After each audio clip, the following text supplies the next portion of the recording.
It's in Cummings Library. Sorry. I'm here. Palm City.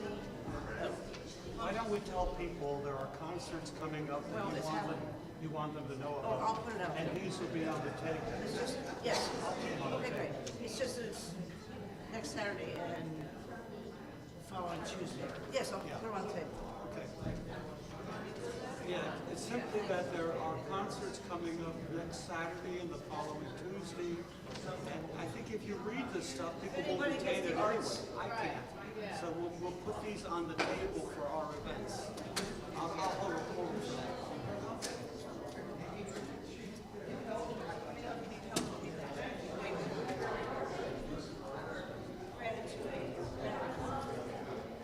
And I have two witnesses for MacDonald police cars and, you know, water stations.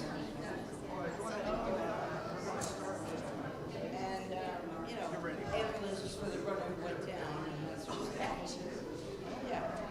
You know, I have to leave like You can start, ring the bell. Ring it as many times as loud as you need to. nuts. I live. What a motley crew. She says she's ready. I live in the next county, but still. Okay. Yeah, it's.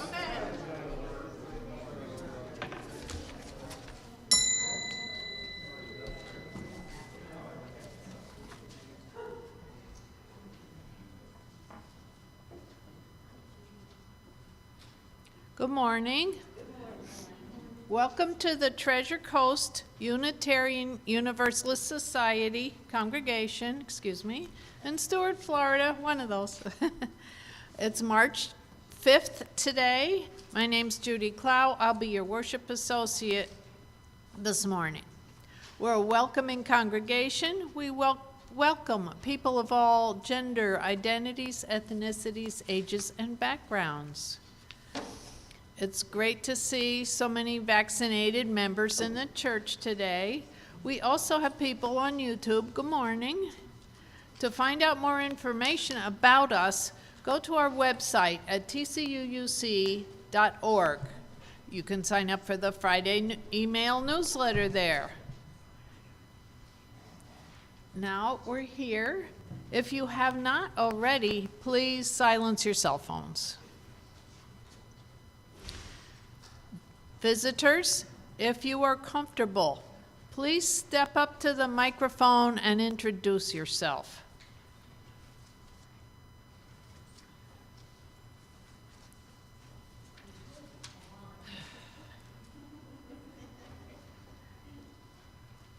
Good morning, fellow UUs. My name is Deb Dorfer.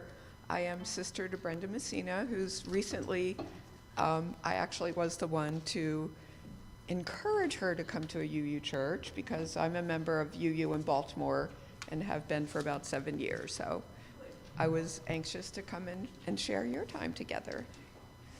Thank you. Welcome.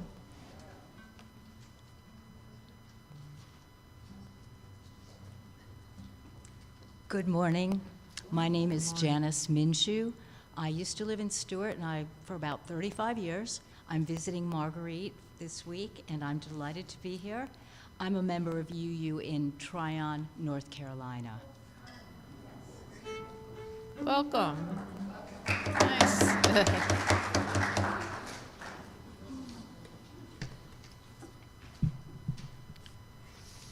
Okay, we have some announcements this morning. They'll be quick.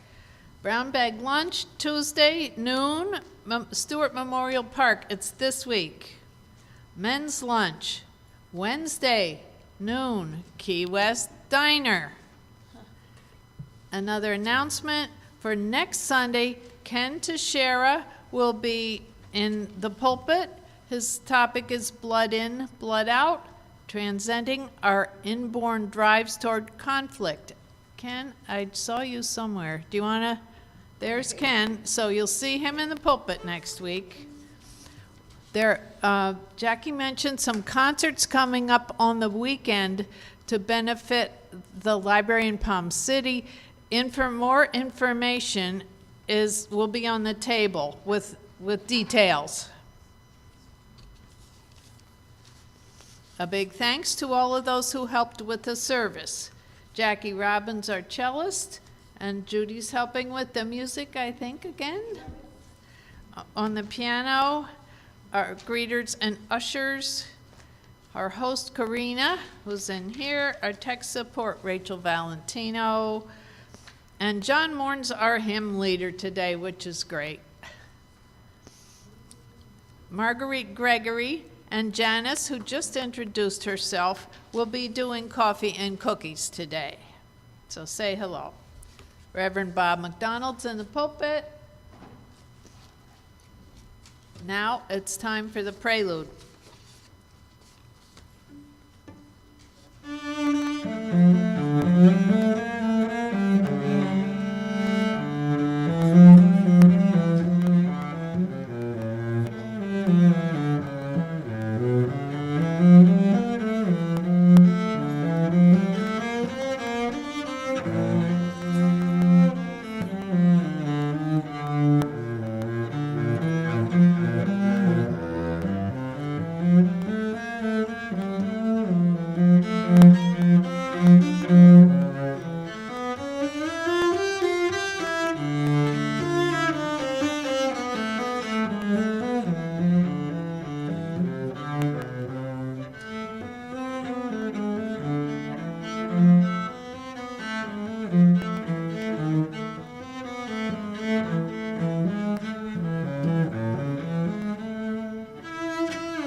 Thank you, Jackie. That was lovely. It's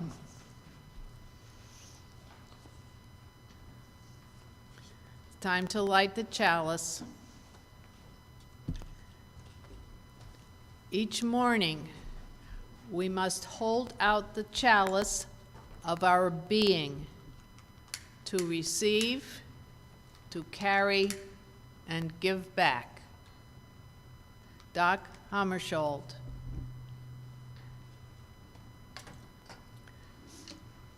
The opening words are from the Aramaic.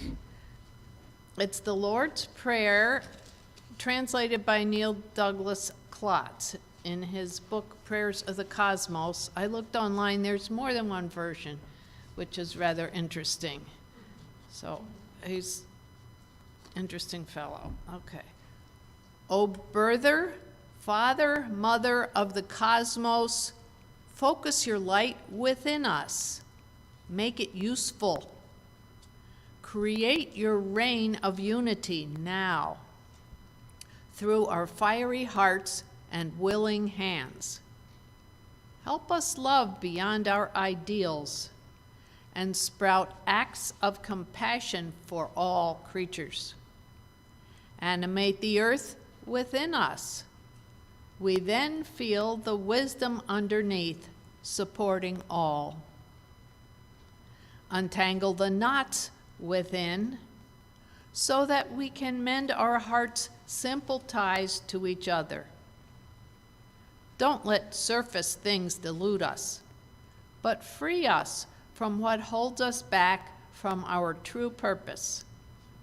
Out of you, the astonishing fire, returning light and sound to the cosmos.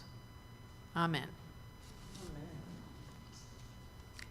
So we will be standing for hymn number 29, if you are willing and able to stand. It's Joyful, Joyful, 3 verses, and John will help us out. There is an intro.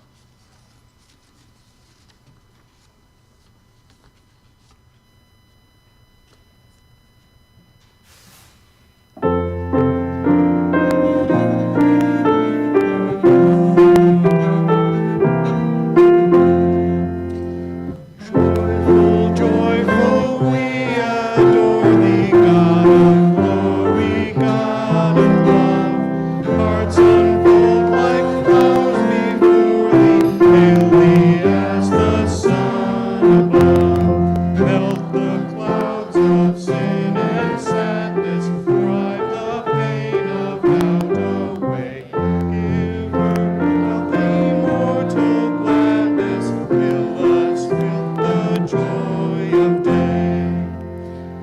All thy works with joy surround thee, earth and heaven reflect thy rays. Stars and planets sing around thee, center of broken praise. Field and forest, vale and mountain, blossoming meadow, flashing sea, chanting bird and flowing up, call us to rejoice in thee. Thou art giving and forgiving, ever blessing, ever blessed, wellspring of the joy of living, ocean depth of happy rest, ever singing, march we onward, victors in the midst of strife. Joyful music lifts us sunward in the triumph song of life.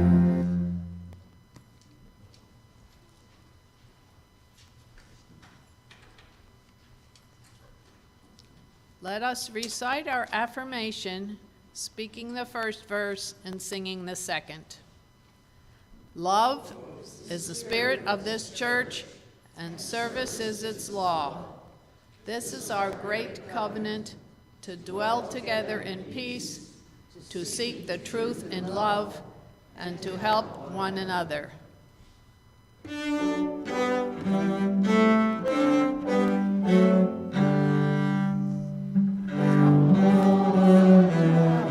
Below the skies, let faith and hope and love arise.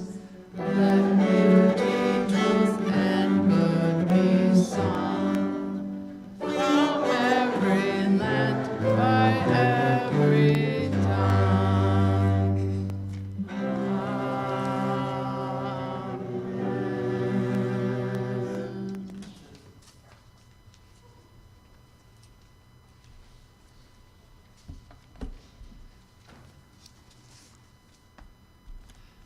The responsive reading is 593, words by the great late Desmond Tutu. Liberation is costly. Even after the Lord had delivered the Israelites from Egypt, they had to travel through the desert.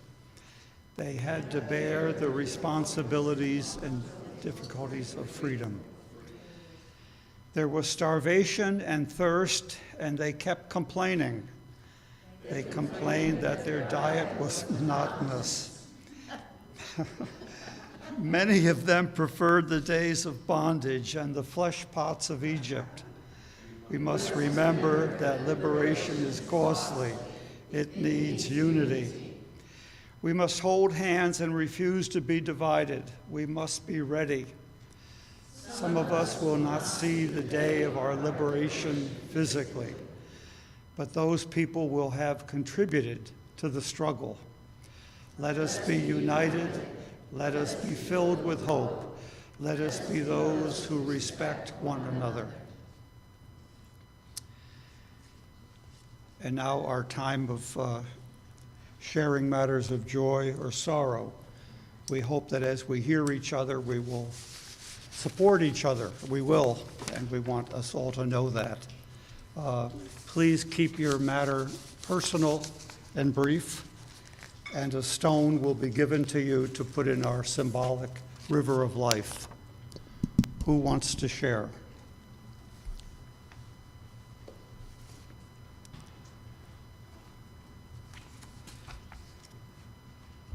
Hi, I'm Suzanne Ellis, and my joy is that I'm healthy. That is a joy.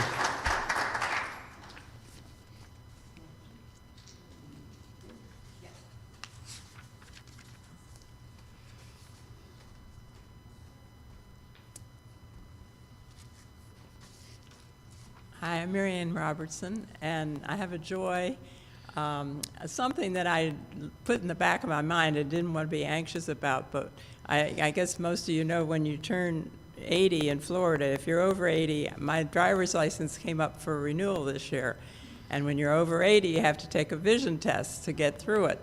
And I was really pretty anxious about that because my eyes are not in that good shape. But you're able to go to the doctor's office. You don't have to do it at the driver's license place for anybody that might have it coming up.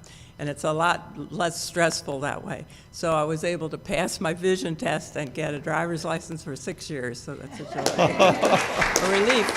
Hey, good for you. Can you put it?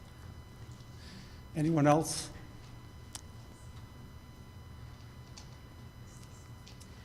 Good morning, Brenda Messina. My joy is that my mother, who's 92, came with my sister to visit me, which is, quite a haul for her. And I just was so happy and joyful to have them both here. My mother returned home last night by herself on the plane.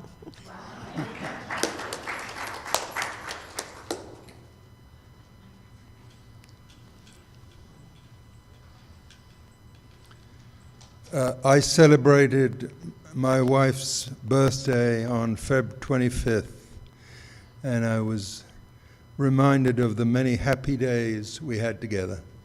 Sure. Hold the applause, please. Till after the sermon. Hi, I'm Linda Shuey. I have a joy. I'm going to be singing in the community chorus next weekend, Saturday and Sunday. I dropped out the last 3 times because I'd been sick, so we're really excited. It's a fundraiser to keep our senior chorus going. And I have some flyers if anyone wants to come. Thank you.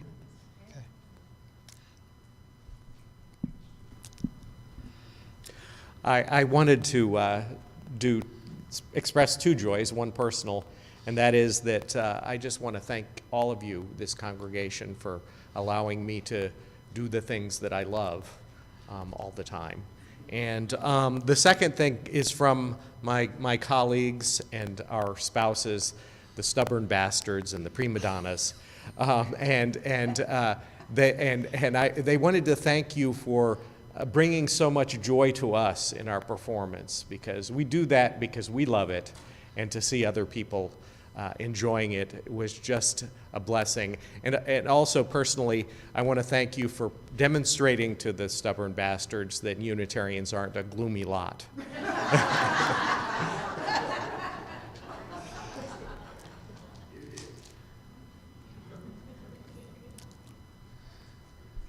Good morning, I'm Joe, and I commend you for the singing. If you're in the group that I think you're in, wow. That's a tough group to be. I said goodbye, not now, too much. But what I didn't say goodbye to that I'm in very much joy about is my current production at the ACT Studio Theater here in town. We open in 2 weeks after seemingly waiting forever to start, going back before Christmas. And I know you can't imagine me playing a New Jersey grandfather. But you should all come because I know you'll have a good time because it's a very funny thing. So, forget about it. If you could take 2 hours of that, and Thank 5 you, other Joe. really good Thank cast you, members Joe. come along. Anyone else? Hi, I'm Jackie, and my joy is that I got to reunite Martha Alfie, who is a member of this congregation, with Gail McCarthy, who are now both in the same rehab. And I have pictures of it somewhere, and they hadn't seen each other in a while because Gail's been very ill, and it was great. And then I got to play cello for both of them. They were very happy because they're old friends from Buffalo and from here for many years.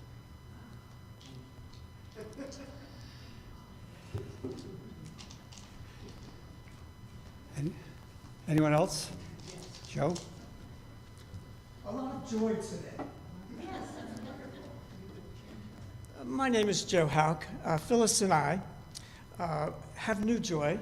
A new baby boy was born into the family last week. A grandson, yes. Our eighth, actually. And we're very happy about that. Great, Joe.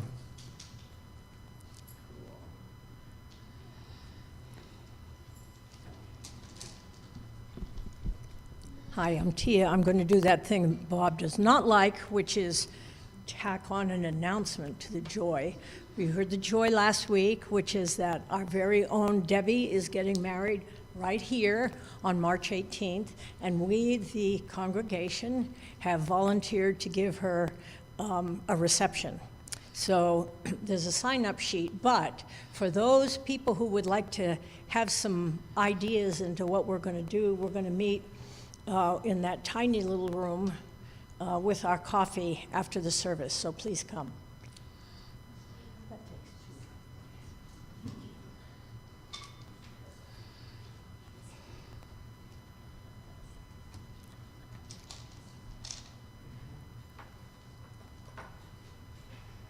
Hi, my name's Bill Falk. I'm the president of the board here, and if anybody has not yet come forward to share a joy, I encourage you to do so, because I know how much Bob likes it.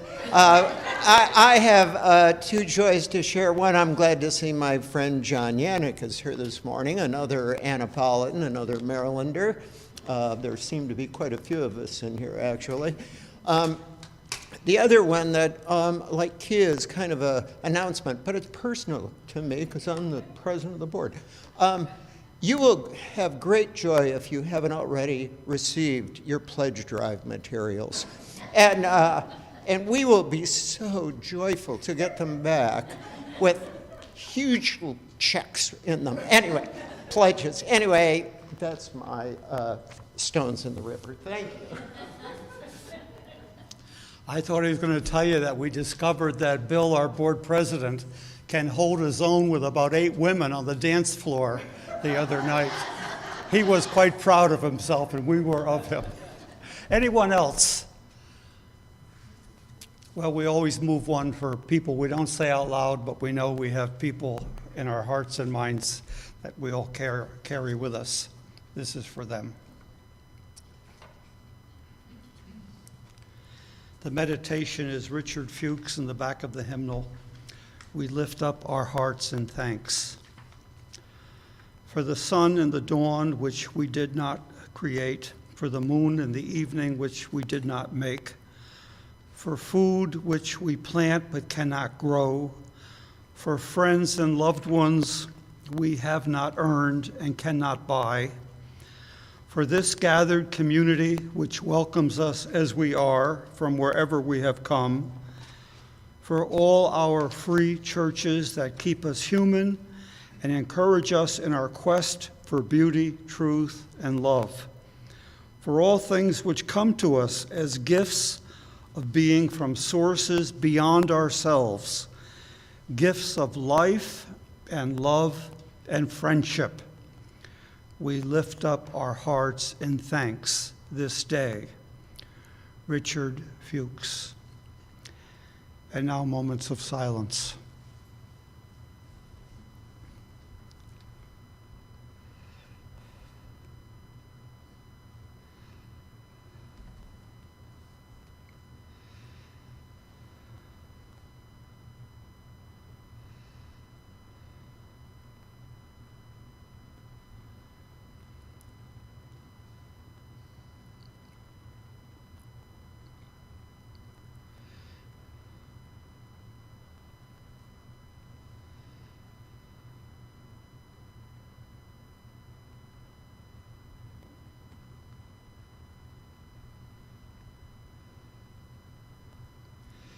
Spirit of Life, hymn 123, we remain seated We hum the verse, we sing the verse. 123.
And now this is an invitation for your offering from Brandock Lovely.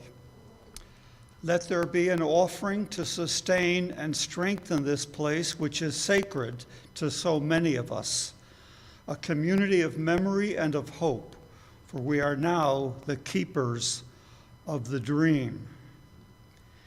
And let there be a couple of volunteer ushers.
Now, I found this video, we've heard it before, but as I'm talking about where we go in the world to find Holy Land, this suggested itself. So now hear this.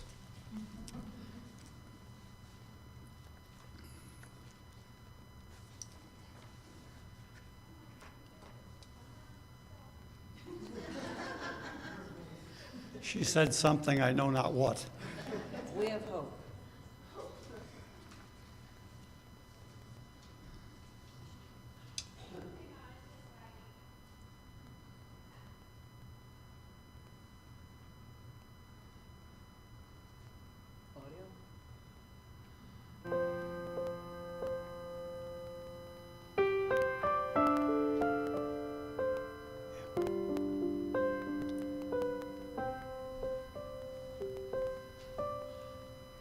You are the face of God. I hold you in my You are a part of me. You are the face of God. You are the face of God. I hold you in my heart. You are a part of me. You are the face of God. You are the face of God. Tu es l'image de Dieu.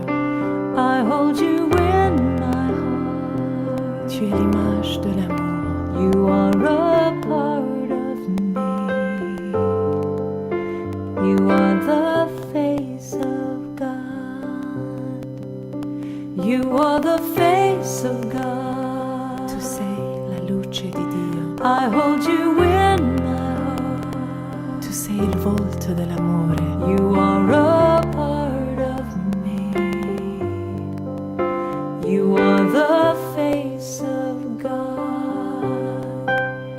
You are the face of God. The face of love. I hold you in my heart. You in my heart. You are my family. You are my family. You are the face of love. The face of love. You are the face of love. The face of love. I hold you in my heart. You in my heart. You are my family. You are my family.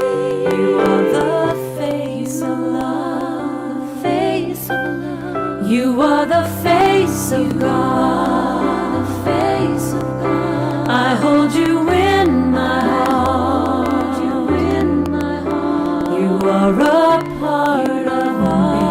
A part of me. You are the face of God. The face of God. You are the face of God. Eres la luz de Dios. I hold you in my heart. Eres la cara del amor. You are a part of me. You are the face of God. You are the face of God.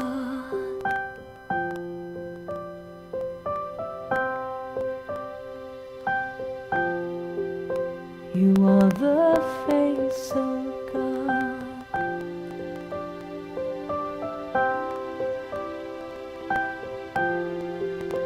You are the face of God.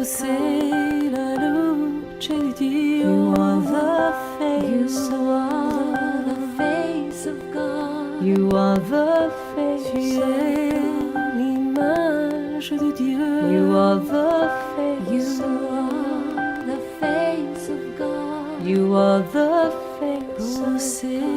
La luz de Dios. You are the face of God. The face of God. You are the face of God. You are the face of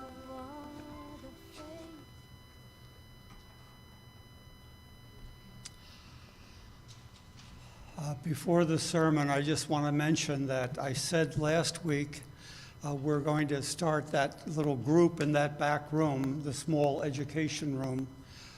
So if you need a room, my office will be open to you for your gathering to plan.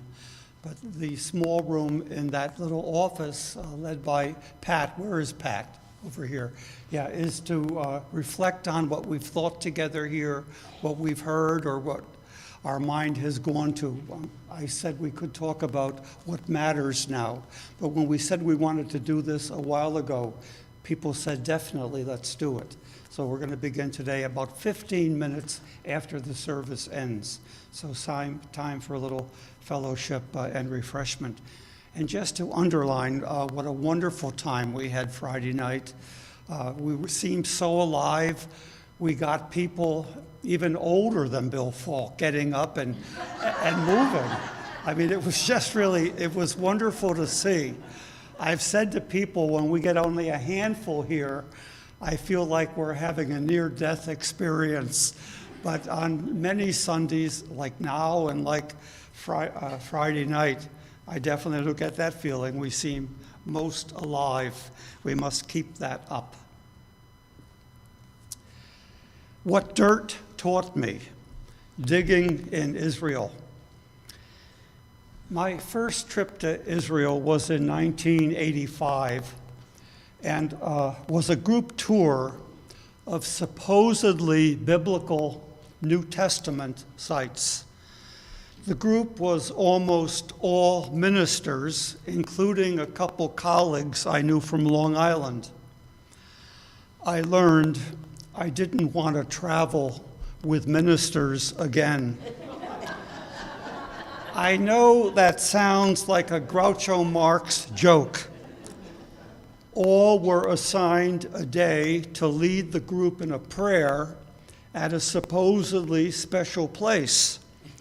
Somehow they didn't take into account Jesus' admonition not to be like people he knew who said long prayers in public. My turn to lead the group in prayer came at the last site at the base of a pyramid outside Cairo. I said, I don't think we can improve on silence, so let's just look around and try that. A couple things about that first trip made it memorable, but not really in a good way. We had a simple but touching communion service at a place we were told was the Garden of Gethsemane, where Jesus prayed before his crucifixion. Then we had a time of reflection at a place we were told was Golgotha, where Jesus and two others were crucified. Later, we were told both those spots were found and named by a British general who thought they had the right feel for what he wanted to think happened there. But real archaeologists were pretty sure the two events happened elsewhere. After that, some sites were called traditional, meaning convenient to think something happened, and some sites were called actual, meaning confirmed by a number of archaeologists. On one day, we spent 20 minutes at the Qumran caves where the Dead Sea Scrolls were found. Later that day, we spent 2 hours at a gold and diamond merchant. We weren't told anything biblical happened there, but we did learn that our guide got a percentage of all purchases. Now, that was a sour realization to me. 20 minutes at a profoundly historical place, the Qumran Caves, where the Essene scrolls were found, and 2 hours for shopping. Thus began my budding UU skepticism. I learned while there that archaeology was going on in many places, and volunteer novices like myself were welcomed and closely supervised. One site just beginning to be dug was thought to be the ancient city of Bethsaida, meaning the home of the fishermen. It was in North Israel, about a mile north of the body of water known as the Sea of Galilee or Lake Tiberias or Lake Gennesaret. We were told the ancient city, the home of the fishermen, was a mile north of the body of water because of geological shifts over the centuries. Now, I want you to see a couple minutes of the area with the help of YouTube and Karina, I hope. It isn't so much what this young archaeologist is saying. I just want you to get the gist of where I was and what we saw and what it looked like. So, Karina, if you can, please.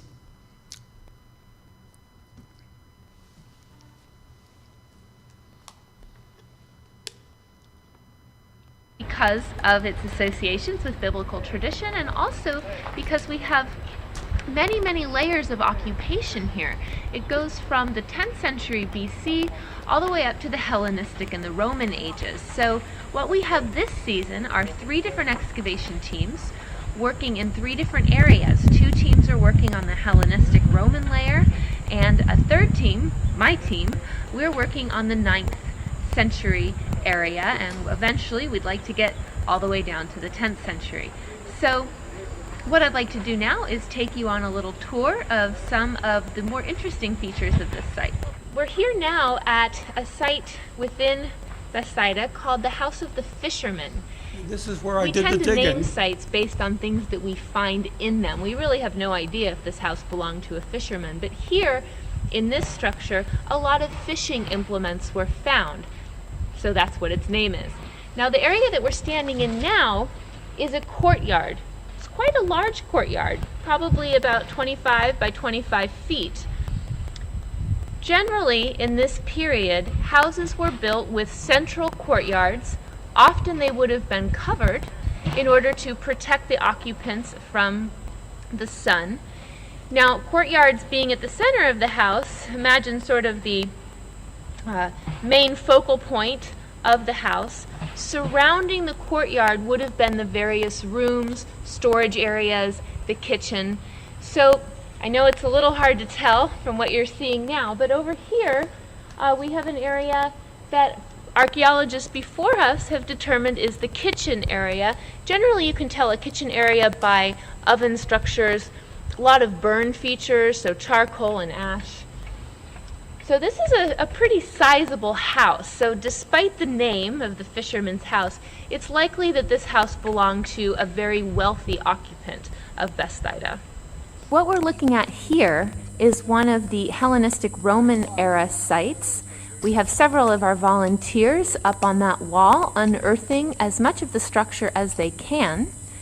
Right in front of us is Shai Schwartz from the local kibbutz. He and Dr. Aaron Gale, who's up there on the hill holding the stick, are taking what we call levels.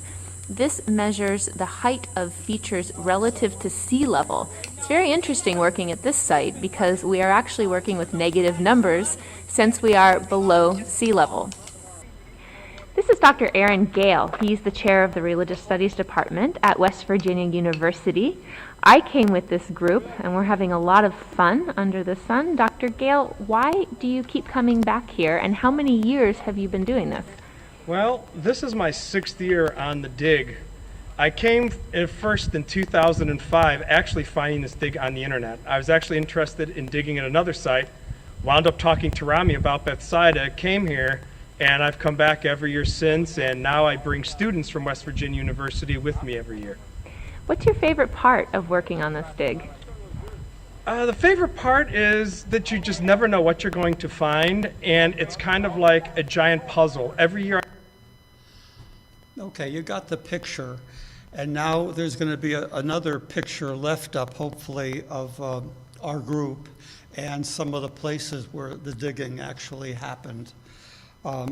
There were a couple ministers, but mostly lay people who wanted the experience of digging in a place. We thought, I'm just asking her to leave that for a little. The second and third one down are the place I spent, I thought, a lot of long mornings on all four with a spoon. They didn't trust you with a shovel. And then down at the bottom is the group. I was hoping there'd be a plaque with my name on it, but I don't think that happened. It was thought to be actually a historical place where Jesus spent time, because in the New Testament scripture, he condemns the place, not for anything architectural, but he condemns it for not being more responsive to him, the city of Bethsaida. Which brings me to what I thought I was going to get out of this. Me on all four with a spoon in the Middle East heat for about 2 weeks. We started at 6 a.m. to be done before the worst heat of the day. We were told we had to be spread evenly around even that hole, they called a room, evenly so it was unearthed equally as much as possible. The idea was that we were to work in tandem. The crime of novice archaeologists, which the overseer was watching us closely for, is that you want to dig down deeply faster than the rest, so that if there's anything to be unearthed, you can say, I found it. But they didn't want that happening. A couple of days after this, a woman, professional archaeologist from the University of Munich, actually unearthed what looked like a small genie lamp intact. A few of us wondered if she had planted that. But some months later, it appeared on the cover of the Biblical Archaeology Review, so I guess it was legit. It certainly motivated us to keep on with the grunt work. Here's what I was looking for and not finding. At the time, I was moved by spiritual music like I walked today where Jesus walked, I climbed the hills of Galilee. You've heard such. I mean, it's called the Holy Land. At that time, actually most of the last century, there was a very popular evangelical book called In His Steps by Charles Sheldon. Has anybody heard of that?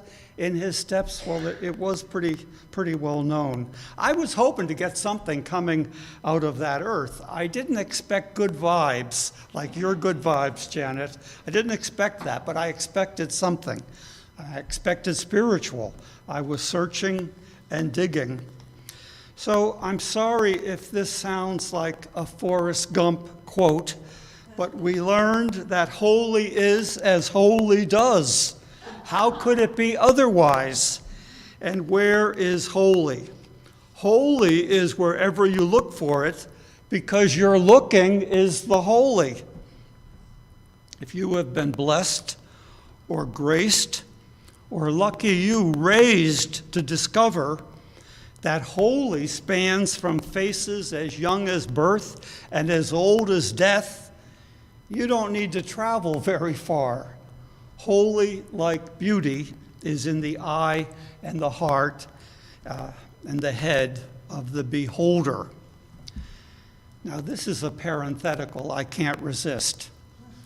If you watch the somewhat curmudgeon, I think, Michael Smerconish on CNN Saturday morning and on Sirius XM radio daily, I guess, yesterday he interviewed a guy who drove all over America taking pictures of all kinds of people and asking them the meaning of life. The common denominator was people found the meaning of life to be human connection. So Michael asks, are we really as divided and divisive as is being reported? This young photographer thought media, and certainly social media, catches and peddles people at their worst. His pictures and encounters said differently. Now, I like the imagery. We all start out connected, the cord, get disconnected to be born, and then spend our unique journeys finding a new connection. So what did the Holy Land, the holy dirt, teach me? Holy seems diminished and fading when people are fighting over the land.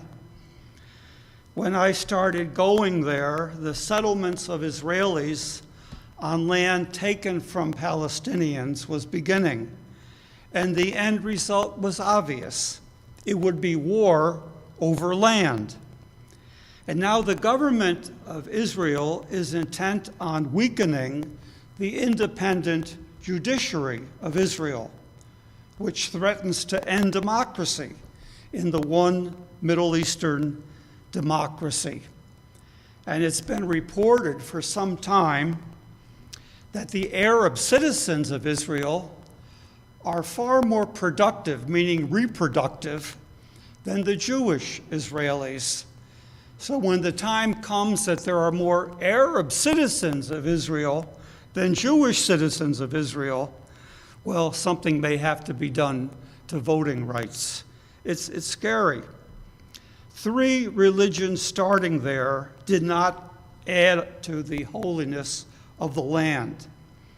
The many Christians who call that land holy believe Jesus will return there and start a fire, ridding the world of any believers but themselves. Save us from that holy. I thought of this when I learned and unleashed upon you last week that a pope around 1500 blessed conquistadors, colonizers, conquerors to take any land around the world and subjugate, conquer, annihilate the natives who believed they had a holy connection to the land, as did so many tribes of Native Americans, as did so many Native Africans, ripped from their lands and shackled and shipped to this land. And religions help perpetrate this brutality. Is it any wonder that leaders who believe they are the best want to be able to rewrite history so they never have to face what their ancestors did and took so we could be free and the best?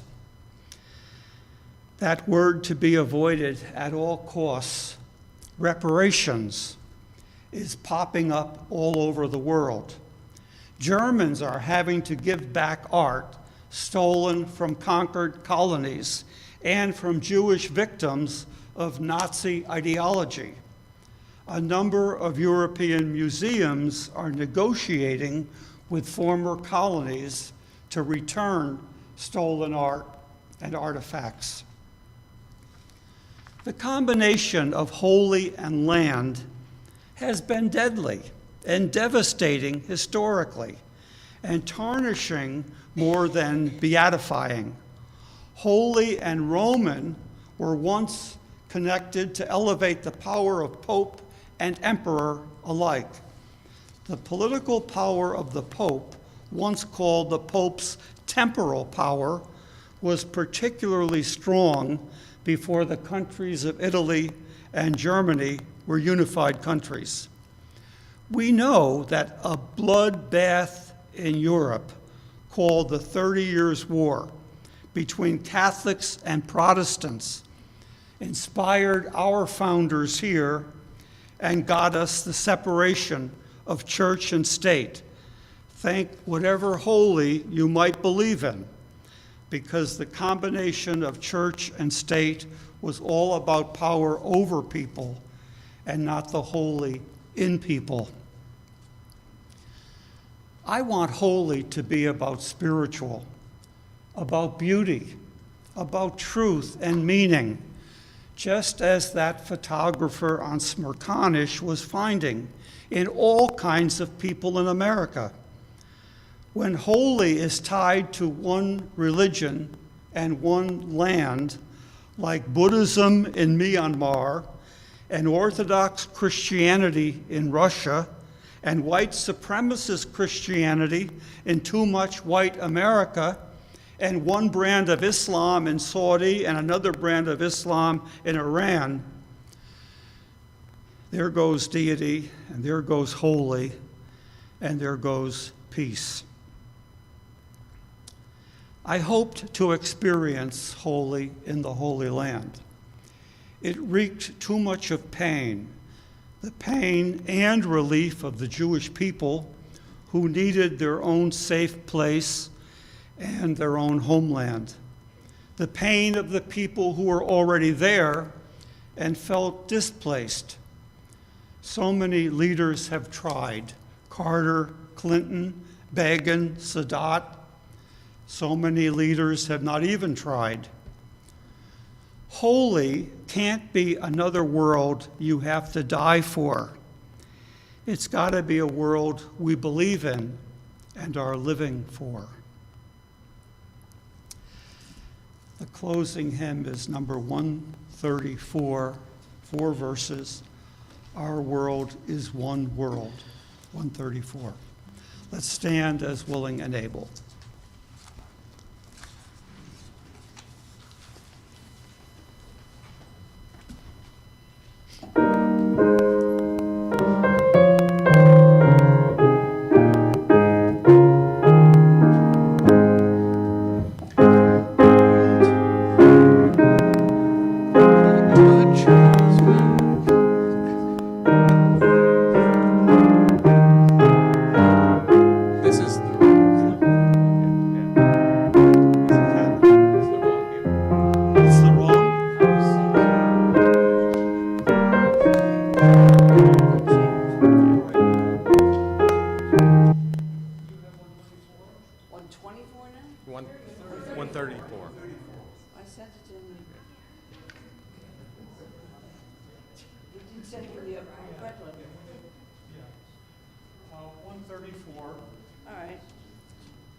Let's try this. We're going to start with the first verse. Oh, we're going to have a pianist. It's a miracle. It is. Thank you, Judy. I'm going to start. It's okay. You want the big copy? I'm sorry? Want to keep the big copy? Oh, that would be easy. Yeah. If I can get that. Yes, please. And let's start at the flag. It's a beautiful hymn. It's worth waiting for? Yes. It's in the key of F. Yes, thank you. We're going to start with the clouds as an intro, okay? All right. I'll play along with note.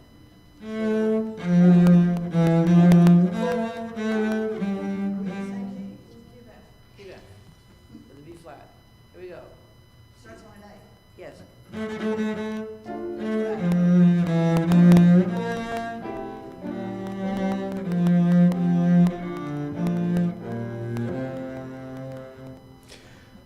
Our world is one world. What touches one affects us all. The sea we wash us round about, the clouds that cover us, the rains that fall. Our world is one world. The thoughts that think affect us all. The way we build, the love and hate we make, a bridge that or wall. Our world is one world. Its way of wealth affects us all.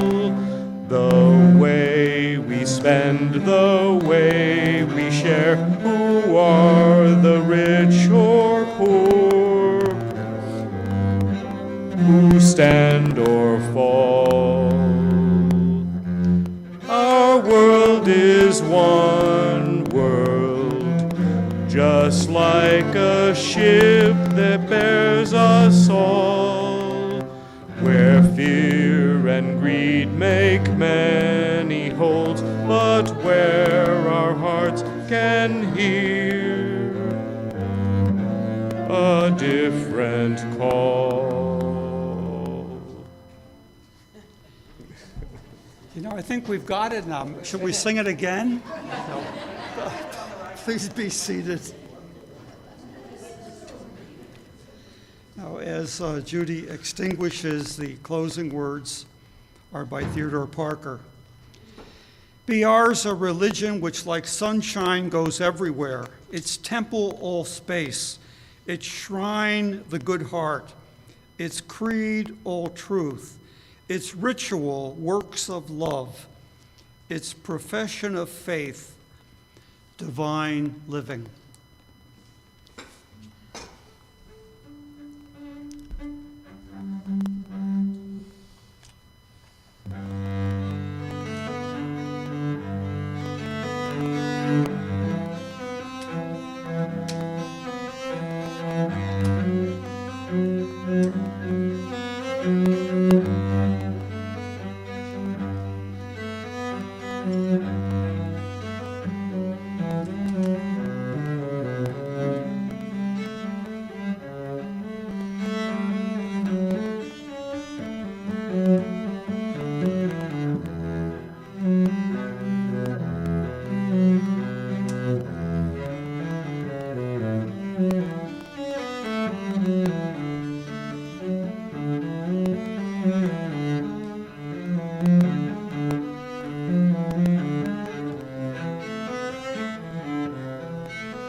Mm-hmm.